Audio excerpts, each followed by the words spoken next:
Uma das maiores angústias de todo ser humano é a morte. Como enfrentá-la, mas principalmente o que acontece depois que se morre. Para onde vai? Vamos para algum lugar? Ficamos esquecidos? Onde nós vamos? O que acontece com o homem depois da morte? Este assunto polêmico, mas que é explicado claramente na Bíblia, é o tema do Dr. Mauro Braga.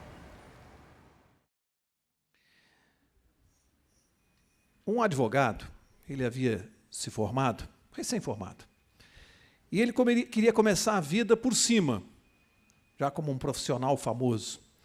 E o que ele fez? Ele foi ali, alugou uma sala ali na Avenida Paulista, num ponto nobre da cidade, alugou um conjunto comercial, colocou ali o seu nome, advogado, doutor fulano de tal, e no seu primeiro dia de trabalho estava ele lá para começar a atender, não tinha nem secretária ainda, né?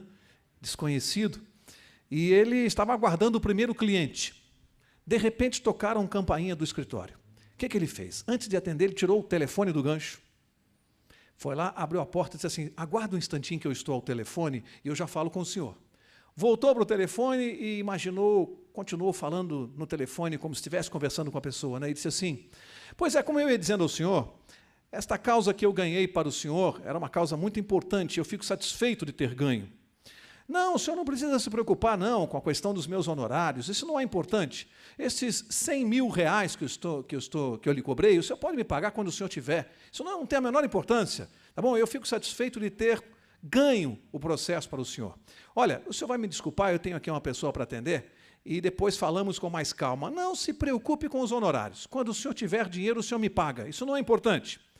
Desligou o telefone, olhou para o rapaz que olhava para ele e disse assim: pois não, o que eu posso atendê-lo? E o rapaz olhou para ele e disse assim: eu sou da companhia telefônica e eu vim instalar a linha.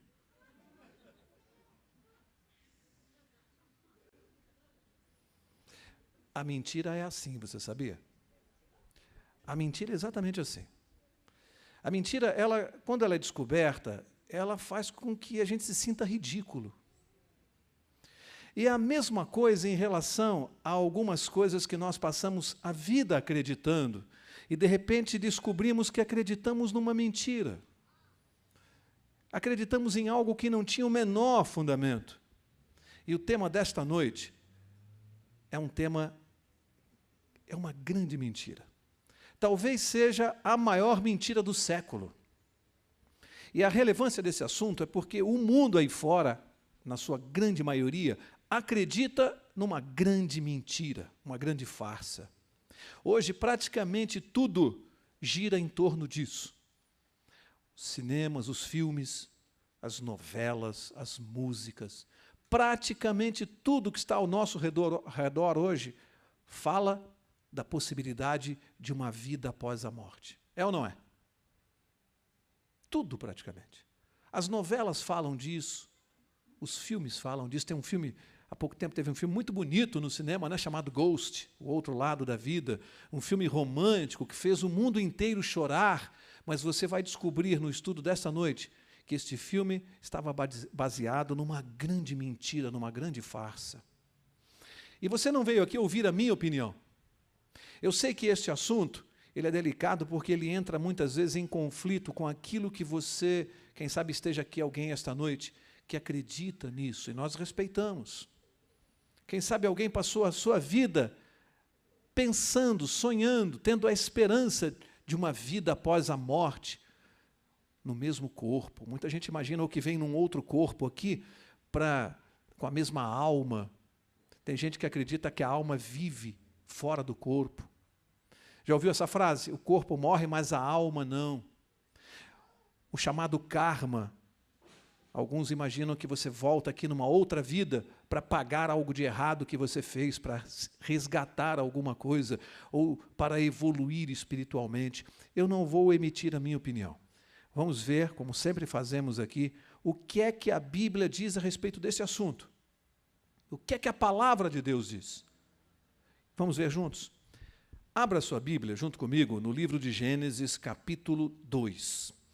E eu quero ler este verso aqui, Gênesis 2, porque se você compreender isto aqui que nós vamos ver agora, você não vai ter dificuldade de entender esse assunto. Tudo começou aqui, exatamente aqui onde eu vou ler. Vamos ver o que é que Deus disse. O próprio Deus. Gênesis 2, capítulo 2, verso 16. Gênesis 2, 16, e diz assim: Ordenou o Senhor Deus ao homem, dizendo: De toda a árvore do jardim comerás livremente, mas da árvore do conhecimento do bem e do mal, dela não comerás, pois no dia em que dela comeres, certamente, o que diz aí? Morrerás. Deus deu uma instrução ao casal. Já estudamos isso aqui longamente. Não se aproximassem da árvore, não tocassem no fruto, não comessem do fruto. Já vimos aqui que a coisa não tem nada a ver com o fruto, como muita gente pensa. Estudamos aqui o que está por trás disso. O que está por trás disso é coisa muito mais séria, muito mais profunda. Já vimos isso aqui. Mas Deus estabeleceu uma condição e disse que se houvesse desobediência, haveria uma consequência. Que consequência é essa, se houvesse a desobediência? A morte. Uma consequência muito grave para interromper a desobediência. Deus não poderia criar uma raça de seres imortais e desobedientes. Como seria o mundo se o homem fosse eternamente transgressor e imortal? Deus precisava parar com isso, interromper a sequência do mal. A morte é uma bênção, se você parar para pensar. Toda vez que eu digo isso aqui, eu vejo pessoas que olham para mim assim: como assim, Mauro? A morte é uma bênção? Se você parar para pensar com a natureza que nós temos hoje, ela é uma bênção. Imagine alguém sofrendo com um câncer se fosse imortal. Seria bom isso? A dor de uma doença, o sofrimento sem fim. Quando Deus estabeleceu a morte, foi um ato de amor para fazer cessar a transgressão, o pecado e o sofrimento. Mas o fato que importa para nós esta noite é que Deus estabeleceu claramente que se houvesse a desobediência, o homem morreria. Isso foi o que disse Deus. Vamos ver o que disse o inimigo de Deus no seu primeiro contato com o homem. Fica lá em Gênesis capítulo 3 agora, e eu vou ler o verso 4. Vamos ver o que disse o inimigo de Deus. Gênesis 3, 4. Então a serpente disse à mulher: certamente não morrereis. Quem é a serpente? Quem é a serpente? Já estudamos aqui, né? Apocalipse 12, 9. A Bíblia dá a identidade dela. O diabo, Satanás, a serpente. A serpente conversando com a mulher. O próprio diabo incorporado na serpente, conversando com Eva. E no momento que ele tem esse contato com Eva, ele diz assim: mentira, certamente você não morrerá. E agora nós temos um problema aqui. Alguém está mentindo para o homem. Sim ou não? Alguém está mentindo. Deus disse: certamente morrerás. Deus colocou em dúvida. Ele disse assim: talvez você venha a morrer. Quem sabe você morra. É isso que diz a Bíblia? Deus disse: certamente morrerás. Vem o diabo e diz para a mulher: certamente não morrereis. Alguém está mentindo. E nós precisamos descobrir isso aqui. Na sua cabeça, logo de cara, antes de lermos o resto. Quem você imagina que esteja mentindo? Deus ou o diabo? Quem é o mentiroso? Então, antes de seguirmos, guarda uma coisa aqui. A teoria da imortalidade da alma, ela tem um autor. Aqui na Bíblia. Ela tem um fundador. E talvez você não soubesse disso. Há um autor para esta teoria. O próprio diabo. Não foi Deus que inaugurou esta teoria, criou essa teoria. Não foi Deus. Deus disse que morre. Quem disse que não morre foi o diabo. Guarda isso, em primeiro lugar. Há um autor. Isso se torna mais grave no momento que você acredita na imortalidade da alma. Mais do que crer numa doutrina, você está escolhendo um lado. Você está fazendo uma opção. Você está escolhendo quem comanda a sua vida, em quem você acredita. É grave isso? É apenas uma questão de doutrina, discussão de religião? Não é. Você está fazendo uma escolha. Deus disse, morre, o diabo diz, não morre. Você tem que escolher com quem você fica. Aí, houve a desobediência. Eva desobedeceu a Deus, passou o fruto para o seu marido e ele desobedeceu também. E o diabo, a princípio, houve um questionamento na cabeça do casal. Porque ao tomarem do fruto e ao comerem, eles morreram imediatamente? Deus também disse que a morte seria instantânea? Ele disse que era no mesmo momento? Certamente morrerás. Em que tempo está esse verbo? Deus não disse que era no mesmo momento, mas o diabo fez o casal acreditar que era. E quando ela comeu e não morreu, ele disse assim, está vendo? Está vendo quem estava mentindo para você? O argumento, a princípio, era forte, não era? Ela comeu do fruto e não morreu. Lição. O diabo costuma provar os seus argumentos diante dos olhos daqueles que não são fiéis a Deus.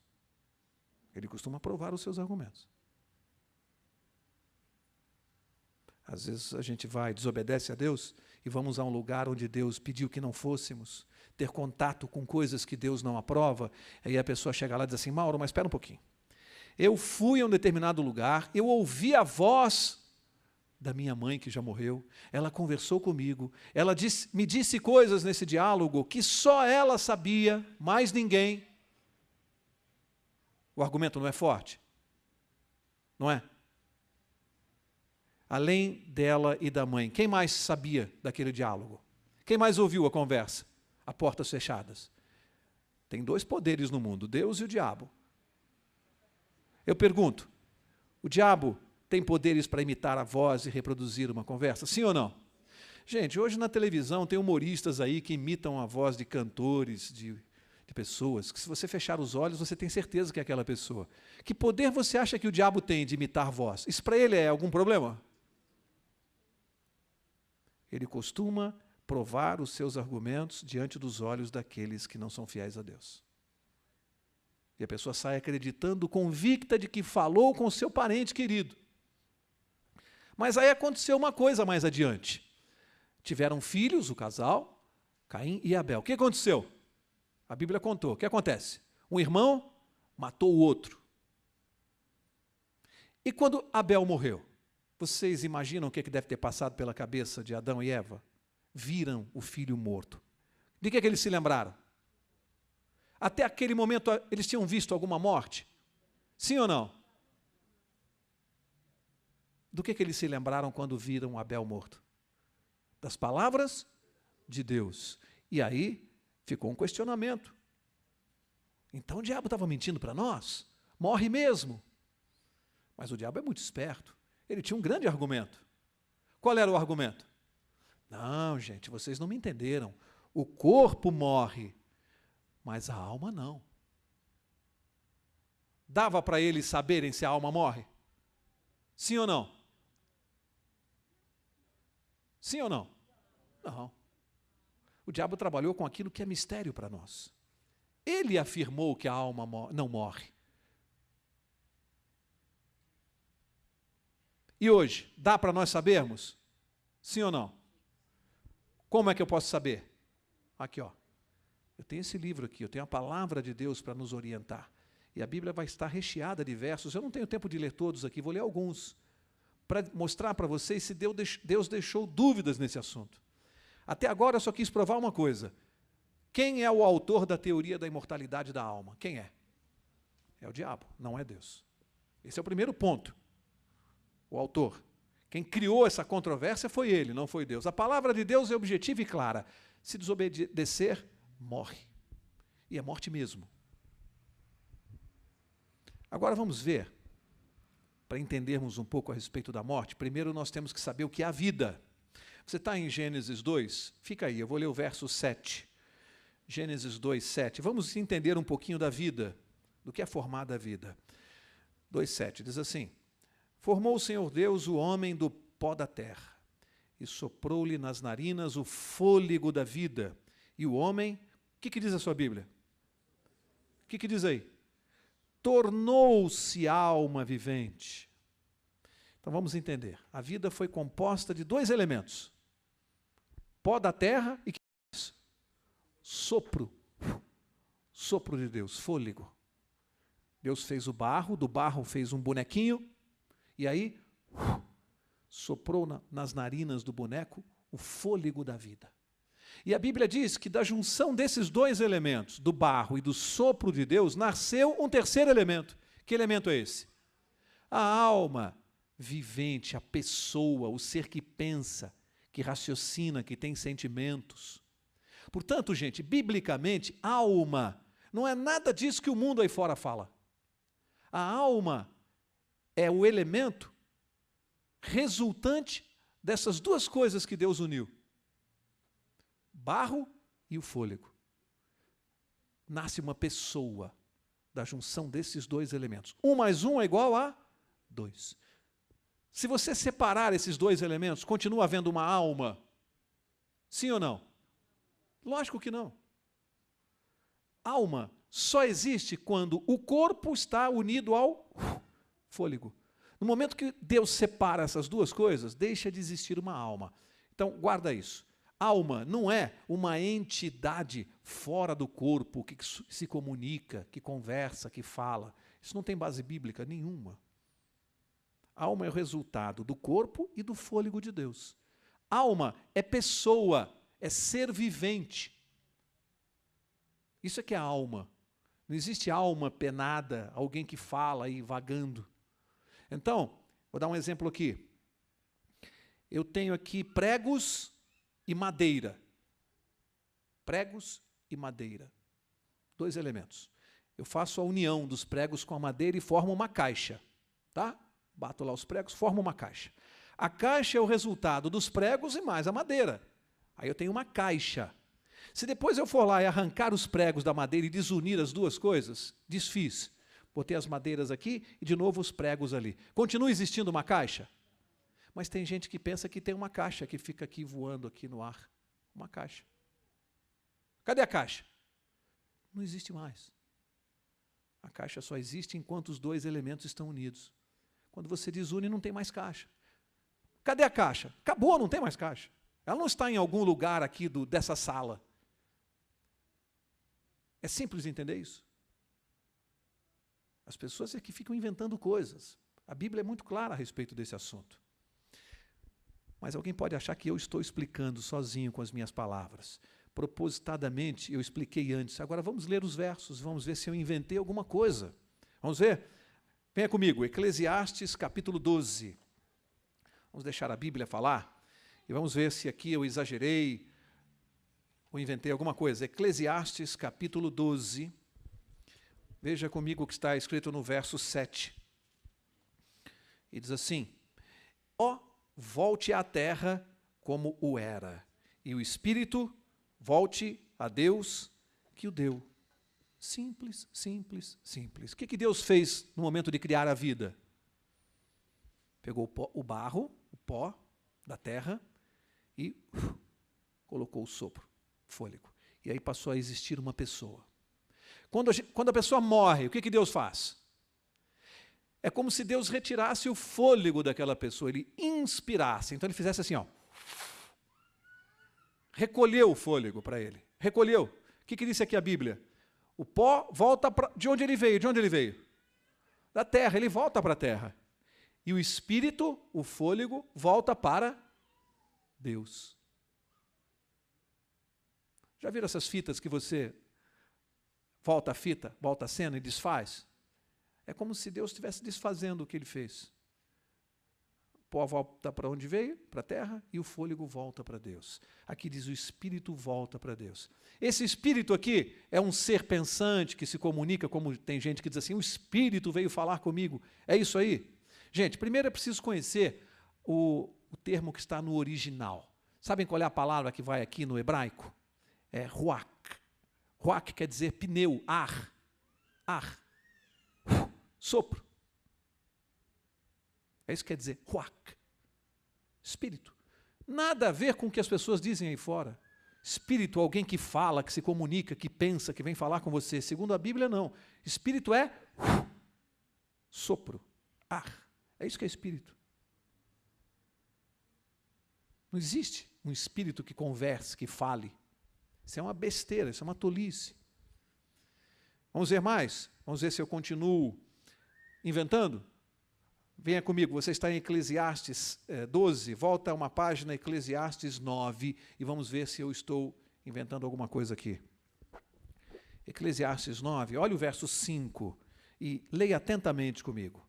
Diz assim: porque os vivos sabem que hão de morrer, mas os mortos não sabem coisa nenhuma, não têm jamais recompensa, mas a sua memória ficou entregue ao esquecimento. O seu amor, o seu ódio, a sua inveja já pereceram.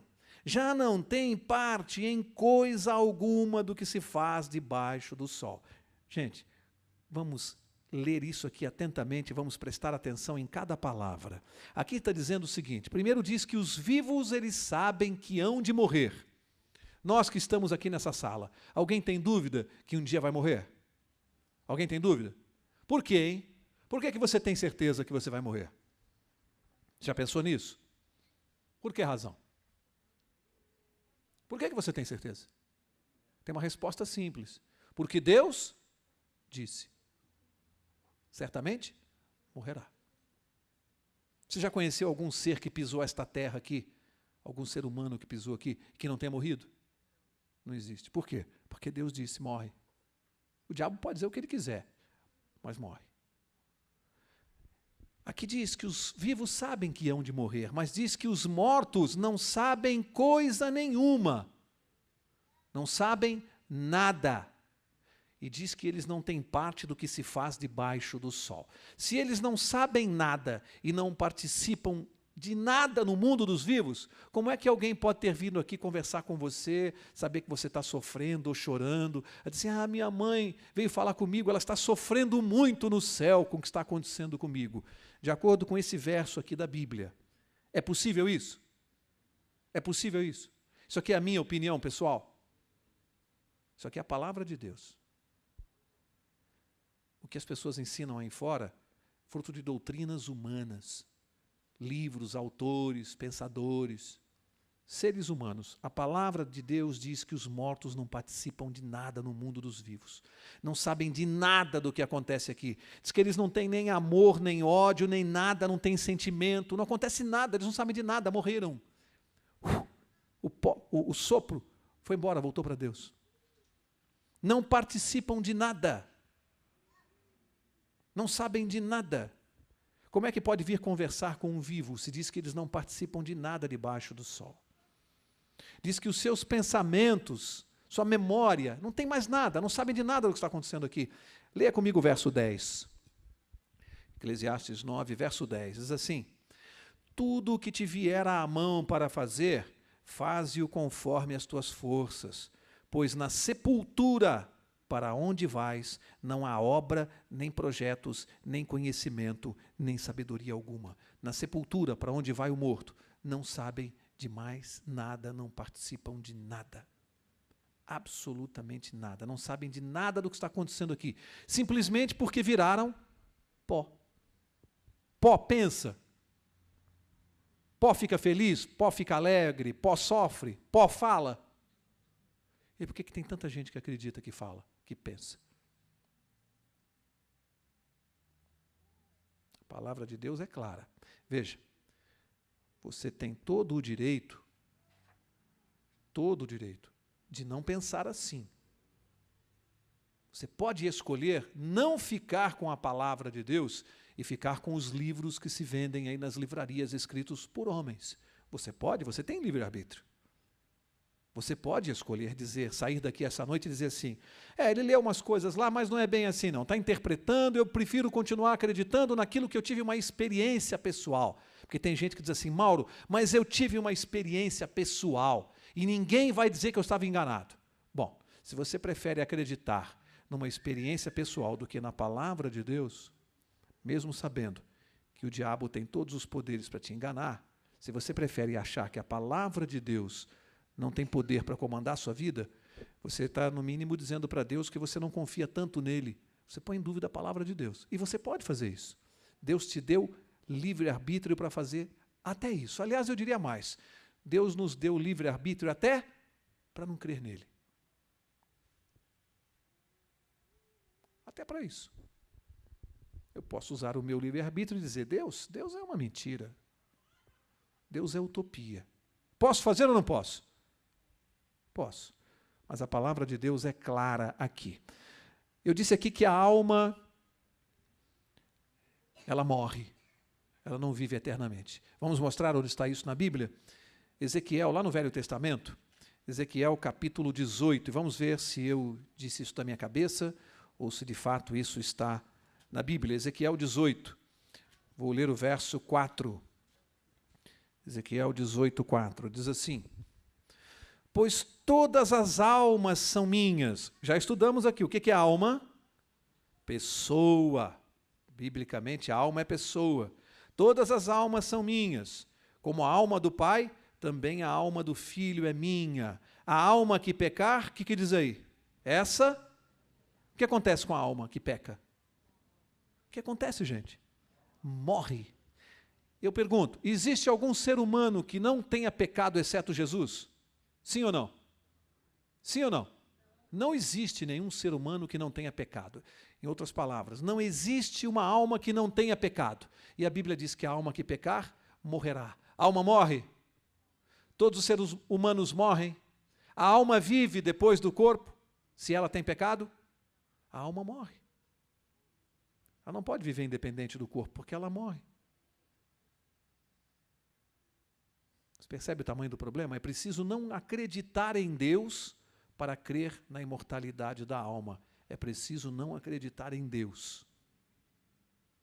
É difícil conciliar as duas coisas. Alguém dizer, eu sou cristão e acredito na imortalidade da alma. São coisas absolutamente incompatíveis. Absolutamente incompatíveis. Ou você crê em Deus e você é um cristão, crê em Jesus, ou você crê na imortalidade da alma. As duas coisas, de acordo com a Bíblia, não dá para conciliar. Não tem como fazer isso. Muitos dizem assim, mas eu vou citar o caso do rapaz que corta o meu cabelo. Já contei isso aqui em outras oportunidades. Já tem algum tempo que aconteceu. Eu fui cortar o cabelo e o rapaz que corta o meu cabelo, ele disse um dia assim para mim, mas sabe, Mauro, eu prefiro a minha religião do que a sua, porque a minha, ela é mais justa. Porque a pessoa faz coisa errada e a pessoa volta aqui e ela paga pelo que ela fez numa outra vida. A sua religião não é justa, quer dizer que tudo que a pessoa fizer, é Jesus que paga e a pessoa não paga? Eu prefiro a minha religião, ele me disse. Eu acho que é mais justo, pelo menos a pessoa vem aqui e ela paga pelo que ela fez de errado. Aí eu disse assim para ele, me diga uma coisa, se o seu filho, você tem filho? Ele falou, tenho. Quantos anos tem? Eu não me lembro na época quanto ele, eu sei que era, acho que garoto de 5 ou 6 anos. Eu falei, se o seu filho fizer uma coisa que você não gosta, muito grave para você, mas muito, você já pediu diversas vezes para ele não fazer e ele fez mais uma vez. O seu filho, você chegaria em casa à noite, amarraria assim o braço do seu filho na beirada da mesa? Ele fez uma coisa muito grave. Você amarraria a mão dele assim, pegaria um facão e cortaria a mão dele fora? E ele, cortando o meu cabelo, falou assim, eu me lembro como se fosse hoje, ô louco, isso não. Eu falei, por que você acha que Deus faz? Por que você acha que Deus devolve uma pessoa para o mundo sem mãos, sem pernas, sem olhos? Você não tem coragem de fazer, e você acha que Deus tem? Gente, ele continuou cortando meu cabelo e ele ficava assim. Não.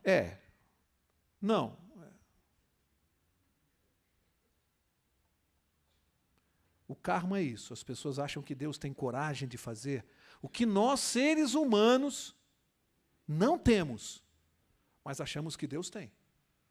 Achamos não, as pessoas aí fora acham. A lei do karma nada mais é do que isso, é Deus amarrar a sua mão assim e cortar, pegar assim um estilete e furar os seus olhos e devolver cego para cá. Nós não temos coragem de fazer com um filho, mas muitos aí acham que Deus tem. Difícil, né, conciliar essas coisas. Como alguém pode acreditar num Deus assim? Não é o meu Deus, não é o Deus que eu vejo aqui neste livro. A alma morre. Mas existe alguém que não morra? Algum ser imortal?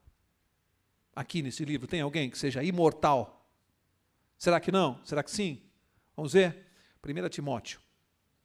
Vamos ver se existe alguém que seja efetivamente imortal. 1 Timóteo, capítulo 6, lá no Novo Testamento. 1 Timóteo 6, eu vou ler o verso 15. E diz assim: a qual no tempo próprio há de ser revelada pelo bendito e único soberano, Rei dos reis e Senhor dos senhores. Está falando de quem? Quem é o Rei dos reis, Senhor dos senhores? Jesus Cristo. Olha o verso 16. Aquele que tem, ele só, a imortalidade. Existe alguém que é imortal? Quem é? Jesus Cristo. Deus é imortal. O único. A Bíblia diz que só Ele tem a imortalidade. Somente Deus tem a imortalidade. Nenhum outro ser humano tem a imortalidade. Só Deus. E é importante que eu saiba diferenciar isso, porque somente Deus, que é imortal, pode nos dar a vida, pode nos devolver a vida. Jesus, quando morreu na cruz do Calvário, ele morreu ou foi fingimento? Morreu ou não? Ficou 3 dias. Ressuscitou no 3º dia. Jesus morreu efetivamente e ressuscitou. Ora, se eu não morresse, se a minha alma fosse imortal, por que Jesus teria morrido na cruz? Qual a razão? Isso seria uma farsa. Jesus, você está morrendo por quê? Isso é uma brincadeira, porque o Mauro morre, mas ele volta num outro corpo e depois ele volta aqui de novo para pagar. E se eu volto para pagar, o que Jesus pagou por mim na cruz? Absolutamente nada. Vocês já pensaram nessas coisas? Se eu volto para pagar numa suposta vida que não existe, o que Jesus pagou por mim na cruz? Absolutamente nada. E se Jesus morreu, é porque eu morro, sim ou não? É preciso ressuscitar. A Bíblia não falou em reencarnar. Jesus reencarnou ou ressuscitou? E quem é que pode me devolver a vida e me ressuscitar um dia? Mediante uma condição. Já pensou se eu não morresse, se eu fosse imortal, a minha alma fosse imortal? Para que eu preciso de Jesus? Para que eu preciso disso aqui? E a morte de Jesus teria sido uma farsa. Não haveria necessidade de nada disso. Vocês percebem como o diabo ele amarra as coisas, engana as pessoas e não mostra o que está por trás dessa doutrina, que destrói totalmente o Evangelho. Totalmente. Aí não há necessidade de plano da salvação, da morte de Jesus. Você destrói com tudo isso. Eu quero ler para vocês agora Evangelho de João, capítulo 6. João, capítulo 6, o que o próprio Jesus disse. João 6, verso 54. O que Jesus disse aqui? Quem come a minha carne e bebe o meu sangue tem o quê? A vida eterna. E eu, o que diz aqui? O ressuscitarei quando? No último dia.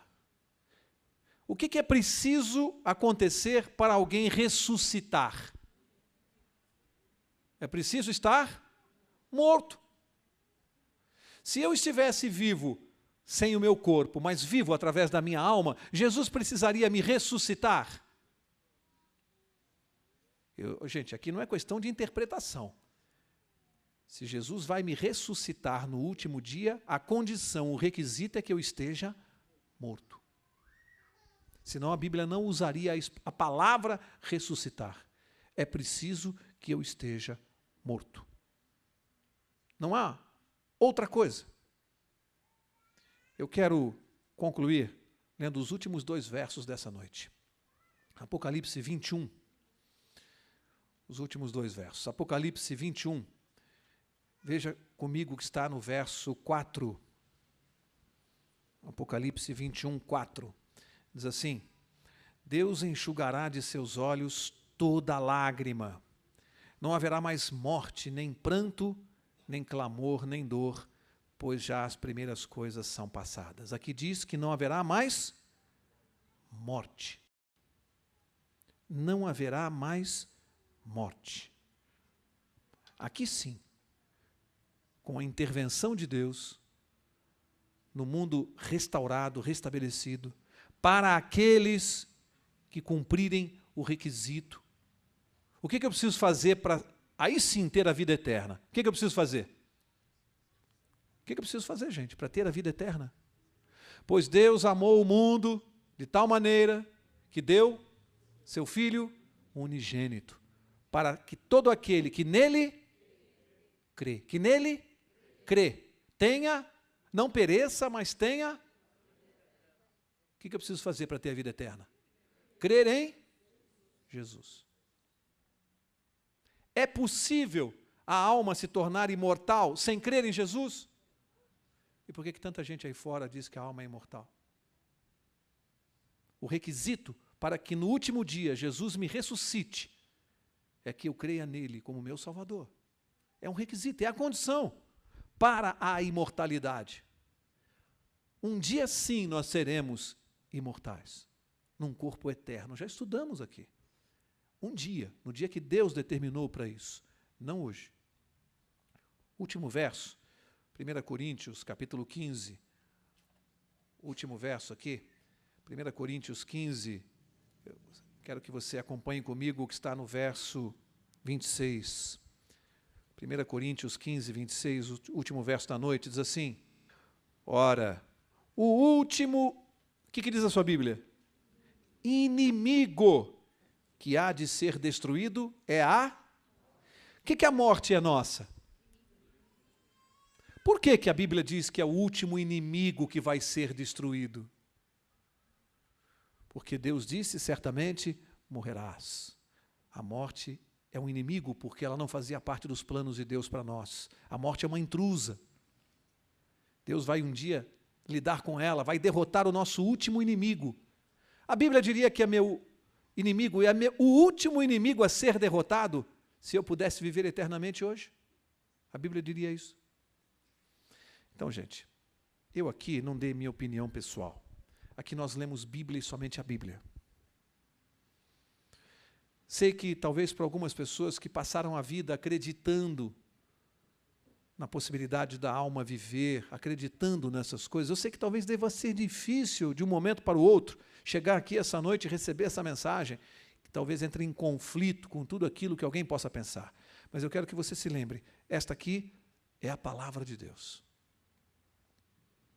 Se você crê em Deus, você tem que crer na palavra de Deus. A mãe queria assistir um concerto de um famoso pianista. Ficou esperando o dia que ele viesse tocar na sua cidade, e até que anunciaram o concerto daquele grande pianista.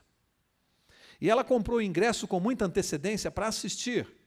E no dia daquele evento tão esperado, ela não tinha com quem deixar o seu filho pequeno. E para não perder o concerto, ela resolveu levar o garoto consigo. Foi mais cedo.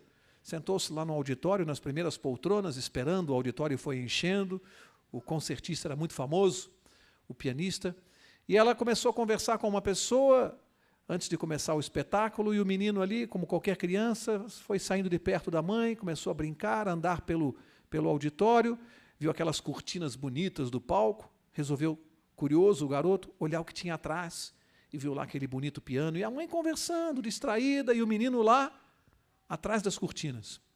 Até que ele viu aquele piano, como uma criança, sentou-se no banco e começou a dedilhar no piano do concertista Cai Balão, com um dedinho só. E as pessoas ouvindo aquele sonzinho, aí começou a hora de começar o show, as cortinas foram se abrindo, e qual foi o susto dela quando aquela plateia viu aquele menino sentado no piano, distraído, com o dedinho ali tocando Cai Balão. O auditório ficou parado, olhando. Ela nervosa, não sabia se subia e tirava o menino dali, e ele distraído ali. Passados alguns minutos, o concertista entrou, quieto, olhou para o auditório e fez assim, para deixar o menino. E o menino ali distraído no piano dele. E o concertista chegou perto do garoto, bem do lado dele assim, e enquanto o menino fazia Cai Balão com o dedinho, ele nas outras teclas começou a fazer o arranjo do Cai Balão. E o menino ali, e o concertista foi fazendo um arranjo maravilhoso, até a música terminar e o auditório bateu palma de pé, pensando que o número fazia parte do show. Qual é a lição para nós? Às vezes nós temos a nossa maneira de pensar, temos a nossa maneira de agir, e nós sentamos no piano da nossa vida e começamos a fazer ali o nosso caicai balão desafinado. Mas se você permitir que Jesus se assente no piano da tua vida, ao seu lado, e você deixar Ele tocar junto com você a tua vida, você vai ver que coisa linda Ele vai fazer. Às vezes nós desafinamos, mas Jesus vai consertando. E quando Ele entra na nossa vida, as pessoas começam a ver que a melodia vai mudar. E começam a achar para a nossa vida, olhar para a nossa vida e começam a perceber que a coisa está ficando bonita demais. É só você deixar Jesus sentar ao lado ali, no piano da tua vida. E você vai ver o que Ele faz. O que Ele faz com o nosso caicai balão. Tenha essa experiência com Jesus, dê uma oportunidade para Ele. Depois você vai vir aqui contar para nós. Você vai ver. Dê uma oportunidade para Jesus na sua vida. Que Deus te abençoe. Espero que a mensagem dessa noite possa, pelo menos, causar uma profunda reflexão, uma vez que esse tema é tão importante e é uma questão de salvação. Que Deus abençoe a cada um de vocês. Se você quiser mais esclarecimentos sobre esse assunto, tiver alguma dúvida, escreva para o e-mail que aparece no seu vídeo. Até a próxima!